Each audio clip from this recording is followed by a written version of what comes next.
पाकिस्तान में इन दिनों एक बड़ा सवाल चर्चा में है। क्या वहां फिर से तख्ता पलट होने वाला है? क्या वहां की सेना, खासकर आसिम मुनीर, अब सीधे तौर पर सत्ता अपने हाथ में लेने जा रहा है?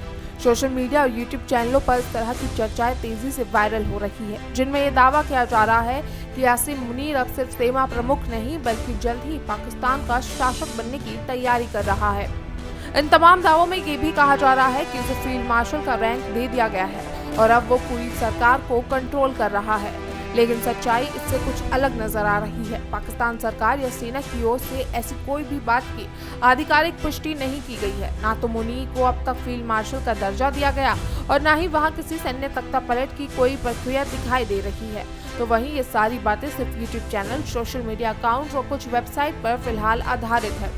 अगर सबसे पहले बात करें पाकिस्तान में हुए तख्ता पलटों की, तो अब तक पाकिस्तान 3 बड़ी तस्वीरों को देख चुका है। पाकिस्तान के निर्माण के कुछ ही सालों बाद वहां की सेना धीरे धीरे सत्ता पर कब्जा जमाना शुरू कर दिया था।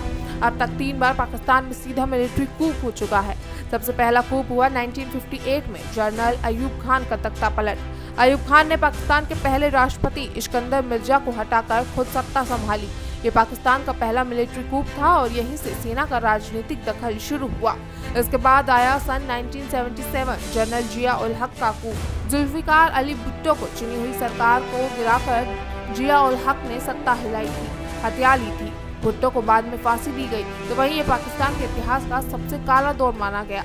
इसके बाद आया सन 1999 जब जनरल परवेज मुशर्रफ का तख्ता पलट मिला। प्रधानमंत्री नवाज शरीफ को हटाकर परवेज मुशर्रफ ने सीधे सेना के बल पर सत्ता पर कब्जा किया और खुद को राष्ट्रपति घोषित कर दिया था। तो अब सवाल यही है, क्या एक बार फिर पाकिस्तान इस सारी तस्वीरें देखने वाला है? क्या जो पहले हुआ, जो जनरल परवेज मुशर्रफ ने किया, जो जिया उल हक ने किया, क्या वही मुनीर करने जा रहा है? तो फिलहाल बात ये कहनी सही होगी कि पाकिस्तान में सेना का प्रभाव हमेशा से ज्यादा रहा है। पिछले कुछ सालों में तो इमरान खान और सेना के बीच का तनाव भी सामने आया था। सरकार के ऊपर सेना का दबाव भी साफ देखा गया। इमरान की सरकार गिरने के बाद भी उनकी पार्टी पर सख्ती बढ़ी और खुद इमरान खान को जेल जाना पड़ा। इसके बाद से सेना का पास सत्ता पर कंट्रोल करने का आरोप और तेज हो गए और इसी माहौल में अब आसिम मुनीर को लेकर ये नई चर्चाएं शुरू हुई है। कुछ यूट्यूब चैनलों ने दावा किया है कि आसिम मुनीर को आजीवन फील्ड मार्शल बना दिया गया है और वो पाकिस्तान की कमान अब पूरी तरह से अपने हाथ में लेने जा रहा है। लेकिन असलियत फिलहाल ये नहीं है। असलियत फिलहाल कुछ और दिख रही है। पाकिस्तान में फिलहाल अभी भी नाम वाला संविधान और नाम वाली संसद मौजूद है और वहाँ की सरकार भी अपने स्तर पर काम कर रही है। हालांकि पाकिस्तान की सरकार काम हमेशा से सेना के दबाव में ही करती आई है, लेकिन वो नाम वाली सरकार अभी भी पाकिस्तान में कायम है। आसिम मुनीर भले ही ताकतवर है, लेकिन उन्होंने अब तक तानाशाही या तख्ता पलट जैसा कोई कदम उठाता नहीं दिखा।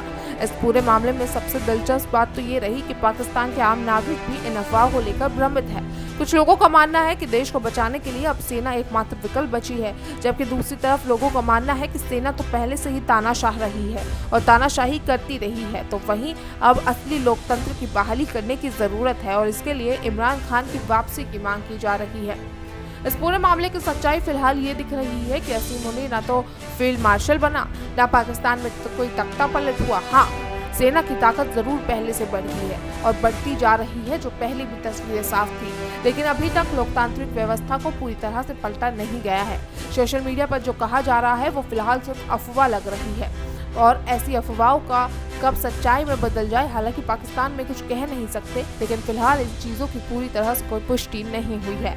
तो यानी कि अभी तो मुनीर पाकिस्तान का तानाशाह कह लीजिए या पाकिस्तान का शहंशाह अभी तो नहीं बना, लेकिन मुनीर की तानाशाही पाकिस्तान पहले भी देख चुका है।